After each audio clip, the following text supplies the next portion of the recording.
भजन संहिता 119 और उसके 57 पद के पर जाएंगे। वहाँ पे इस प्रकार से लिखा है, यहोवा मेरा भाग है, मैंने तेरे वचनों के अनुसार चलने का निश्चय किया है। हम देखते हैं कि भजन का लिखने वाला इस पद के अंदर कहता है कि यहोवा मेरा भाग है। यहोवा मेरा क्या है? भाग है। उसने अपने जीवन का एक भाग उसने परमेश्वर को बना दिया, तभी तो वो कहने पाता है कि यहोवा मेरा भाग है, अर्थात परमेश्वर मेरा क्या है? हिस्सा है। परमेश्वर का धन्यवाद, उसकी स्तुति। हम देखते हैं बहुत से लोग अपनी माँ को, अपने पिताजी को कहना चाहिए, अपने बच्चों को, अपनी पत्नी को या पति को अपने जीवन का भाग बना के बोलते, लेकिन धन्य वो है जिन्होंने परमेश्वर को अपने जीवन का पहला भाग बना रखा। और हम देखते हैं सारी बातों में पहला हिस्सा परमेश्वर को देना अवश्य है। जब पहला हिस्सा हम परमेश्वर को देते हैं तो परमेश्वर जब हमसे खुश होता है तो परमेश्वर हमें आशीषित करता है। तो क्या करता है? आशीषित करता है। और जब उसे अपने जीवन का भाग बनाकर इस पृथ्वी पर अपने जीवन का सफर तय करते हैं तो परमेश्वर पूर्ण रीति से हमारी रक्षा करता है, पूर्ण रीति से हमारी क्या करता है? रक्षा करता है। और धन्य वो है कि जिनकी रक्षा परमेश्वर की ओर से होती है, फिर वो हमको अपने सुरक्षित हाथों में रखता है। उसके हाथ सुरक्षित हाथ है। और हम देखते हैं कि वचन में लिखा है कि उसके हाथों से हमें कोई छीन नहीं सकता।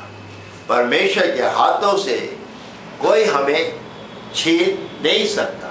और इसलिए हमें अपने हाथों को परमेश्वर के हाथों में देखकर प्रतिदिन चलना चाहिए, क्योंकि परमेश्वर के हाथ सुरक्षित हाथ है और वो उन्हीं की हिफाजत करता है जिन्होंने उसको अपने जीवन का एक भाग बना लिया है।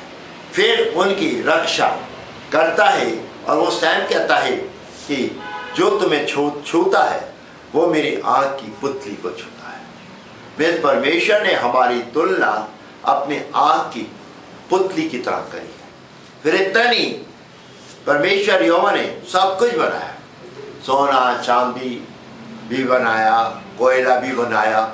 इस पृथ्वी के पास जो कुछ दिखता है वो परमेश्वर के द्वारा रचा गया। और परमेश्वर यहोवा ने इन सबको अपना निजी नहीं कहा, उसने मानव जाति के लोगों को अपना निजी कहा कि ये मेरे हैं, ये मेरे लोग हैं, मेरे लोग हैं। परमेश्वर का धन्यवाद करते हैं।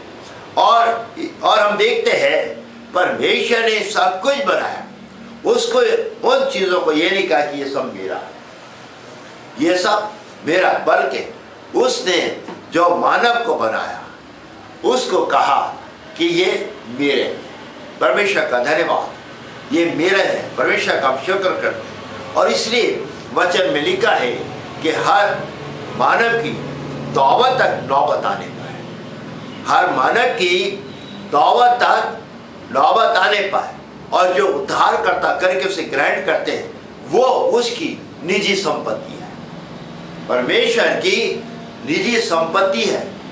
उसको उसने कहा कि ये मेरी निजी संपत्ति है। परमेश्वर का धन्यवाद करते हैं। हम जब इस पृथ्वी पर अपने पारिवारिक जीवन को व्यतीत करते हैं तो बहुत से लोग अपने बच्चों को कहना चाहिए, अपनी बीवी को, या कहना चाहिए अपने घर बार जो मिल जाता है, सांसारिक प्रॉपर्टी होती है, वो सबको कहते हैं ये सब मेरी प्रॉपर्टी। लेकिन हम याद रखें कि क्योंकि वचन में लिखा है बच्चे यहोवा का दिया हुआ भाग है, बच्चे यहोवा का दिया हुआ भाग है।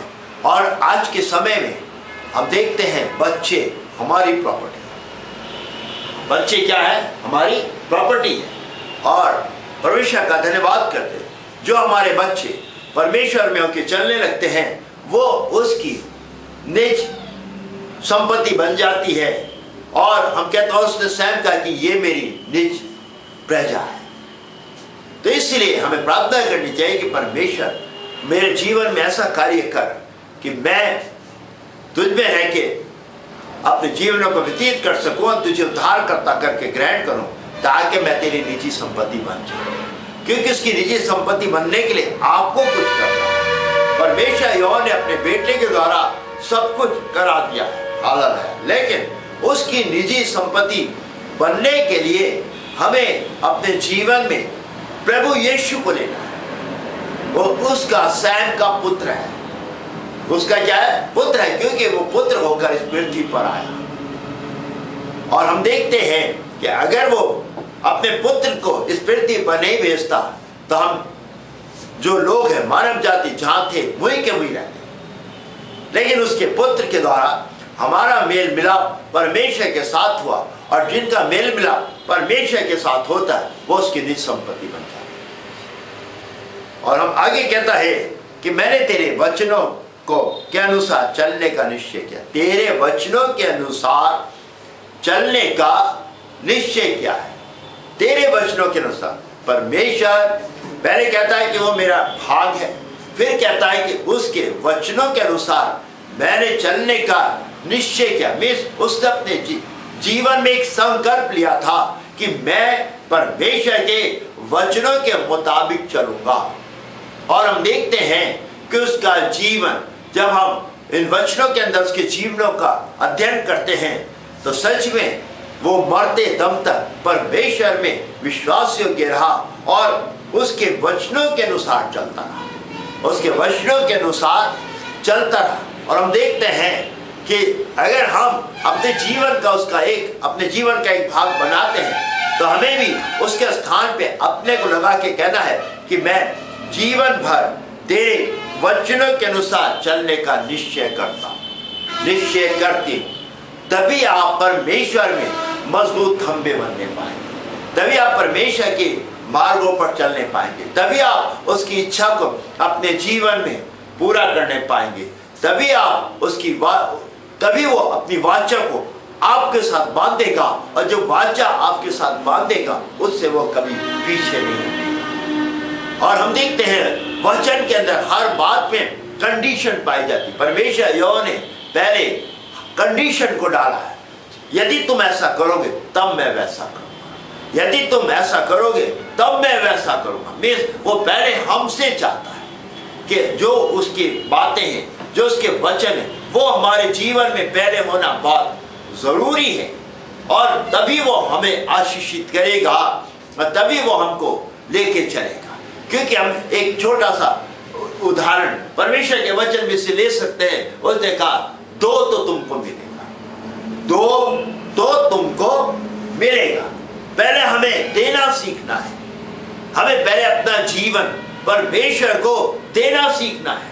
और जब हम उसको अपना जीवन देते हैं तो हमें भत्यात का जीवन मिलता है, छलकने वाला जीवन मिलता है, और उसके साथ रहने वाला जीवन मिलता है। क्योंकि वो हमें अपने जीवन में भी निश्चय होना चाहिए कि मैं कंटिन्यू लगातार उसमें होके चल रहा हूं।